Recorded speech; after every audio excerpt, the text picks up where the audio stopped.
ခကြီးတဲ့တူမှဝင်ရောက်ထောက်ခံချက်ပေးလိုက်သည်တင်မောကိုပါလာတဲ့မောင်ရှင်ရဲ့ပြောကကြောင့်မဲချပြီးမောင်ရှင်ကိုရည်တဲ့ချလိုက်မှပဲတင်မောထွက်နိုင်တယ်လို့ကြားဘူးခဲ့တယ်အခုမဲမချပဲသူ့ဖာသာသူခုံချသွားတော့တင်မောလေးမိနစ်တာကံကောင်းတယ်လို့ပြောရမှာပဲမဟုတ်လားဗျာအဲ့ချိန်ကစလို့ပေါ့တခံဒီလူငယ်လေးဖြစ်တဲ့မောင်ရှင်အမီတွင်သွားပါတော့တယ်တင်မောလေးဘေးရန်ကင်းကင်းရှင်းရှင်းနဲ့6မြို့စစ်ခံကတ်တော့မှာပဲကိုမျိုးအောင်ရဲ့ရင်ထဲမှာကြောက်လုံးကြီးကျသွားပါတော့တယ်1983 84ခုနှစ်အတွင်းပိုင်း4-5-6 လနှစ်ဝက်ခန့်တွင်ကြာခဲ့ပါသည်ကိုမျိုးအောင်နဲ့ကိုထွန်းသိန်းတို့မြို့ရွှေကျွန်းမှ6မြို့တင်မောလေးနှင့်သွားခဲ့စဉ်တွေ့ကြုံခဲ့ရသည့်ဖြစ်ရပ်လူငယ်ကလေးခွေးချီထိုင်ကုန်တလုံးနဲ့မြစ်ထဲသို့ခုန်ချလွတ်မြောက်သွားသည့်ဒေခံပြည်လေးရဲ့အကြောင်းဖြစ်သည်မြို့ရွှေကျွန်းမှ6မြို့ကိုသွားသည့်လိုင်းမော်တော်လေးများနေ့စဉ်ပုံမှန်အဆုံးအစမ်းအမြဲတမ်းရှိခဲ့ပါသည်ထိုစဉ်အချိန်ကလိုင်းမော်တော်လေးများမှာမန်ရတနာဆမ်းမြစ်တာကြီးအောင်စရာထွန်းစတဲ့မော်တော်လေးများစွာရှိခဲ့ပါသည်ကိုမျိုးအောင်ကိုမျိုးစုံရောင်းဝယ်အသက်မွေးဝမ်းကြောင်းပြုသူမှုမကြာခဏဆိုသလို6နှစ်မန္တလေးမြို့သို့သွားရပါသည်တနေ့သူနှင့်ကိုထွန်းသိန်းတို့တပံပြန်လဲဆောင်ကြပြန်သည်ကိုထွန်းသိန်းမှစားလို့ကိုမျိုးအောင်ကြီး6သွားမှလားမန္တလေးလားအဲ့လိုမေးလိုက်တော့6သွားမယ်ဆိုကြောင်ပြန်ပြောပြသည်ကိုထွန်းသိန်းကခက်နောင်နောင်နဲ့ပြန်ဆလိုက်သည်ဘာလို့လိုင်းမို့တော့နဲ့လိုက်နေမှလဲဗျာအစံတင်မောလေးနဲ့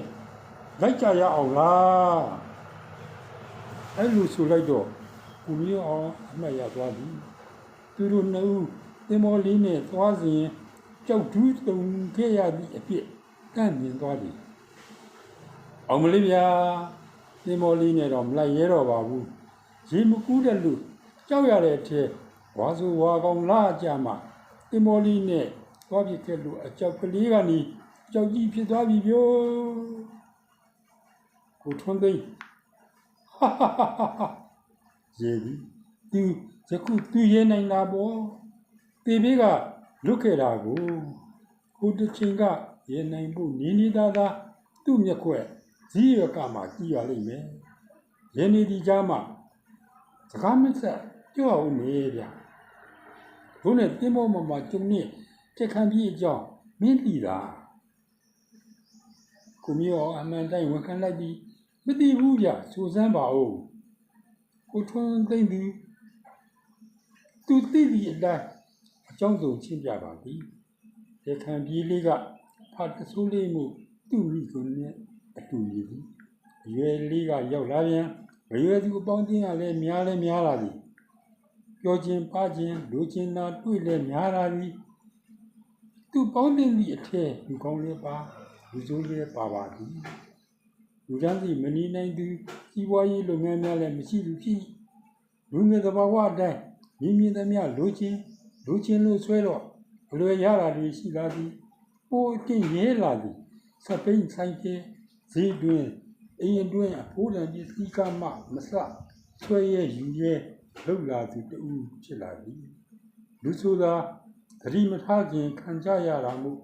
ဒဇပစ္စည်းပြောင်းမှုမကြာခဏဖြစ်လာပြီးဆိုတော့သတိထားလာကြသည်ဒီလများရှာလာကြသည်လူချင်းလို့လုံတယ်လို့ရမည်သူများမှုရှင်းတော့စဉ်းစားမတွေးခေါ်ရဲလောဘစွန်းနဲ့ပြုလုပ်ကြစီထောင်ဖမ်းတော်မိပြီကြောဒီလိုနဲ့ပြစ်မှုဖြစ်ရပုံကိုထွန်းသိမ်းအတူချုပ်၍ပြောပြသည်ကိုမျိုးအောင်စိန်ကောင်းစွာနဲ့ပဲဖြစ်မှဖြစ်ရလိကွာ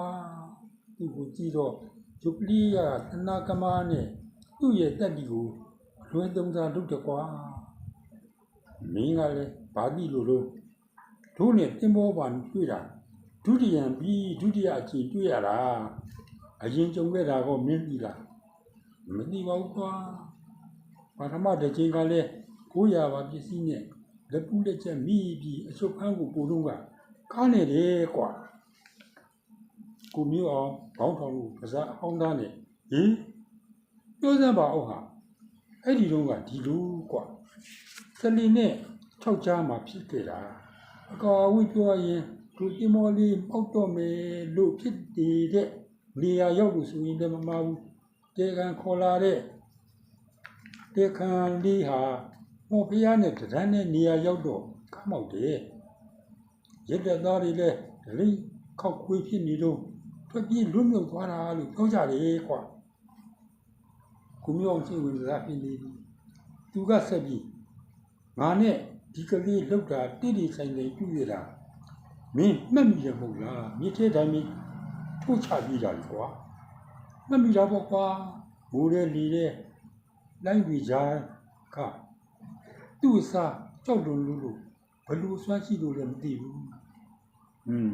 မင်းကကြောက်နေတာသူကမကြောက်ဘူးတက်ပြီးလည်းရှိတယ်တမဲ့သူလည်းရှိတယ်ကွာအာကွာမဟုတ်ကဘယ်လောက်မင်းမောင်နေတာဘယ်သူကနိုင်မှာမို့လို့လဲဘယ်သူကပါလဲပထမကားမောင်ကငါပြောပြီးပြီနော်အဲ့ဒီလုံးကလည်းဒီကလေးကိုကဲတဲ့သူကဒီမောကိုခုံချတော့ကလည်းကဲတဲ့သူတူလေးပဲလေကွာကိုမျိုးအောင်ချတာပူလို့ပြီးရှုပ်ထွေးသွားရတယ်အဖြစ်နိုင်တာကွာဘယ်သူဘယ်ဝါဆိုတာလဲပြောမှာပေါ့အဖြစ်နိုင်တာဖြစ်နိုင်တာတော့မသိဘူးကဲတဲ့သူကခုံမလေးတယ်ကိုမျိုးအောင်ခေါင်းချရလေလို့နေသွားတယ်အေးပါကွာဆက်ပြောမှသာပြောစမ်းပါတေခန့်ဒီကိုတစ်ပြမောင်းချင်းလို့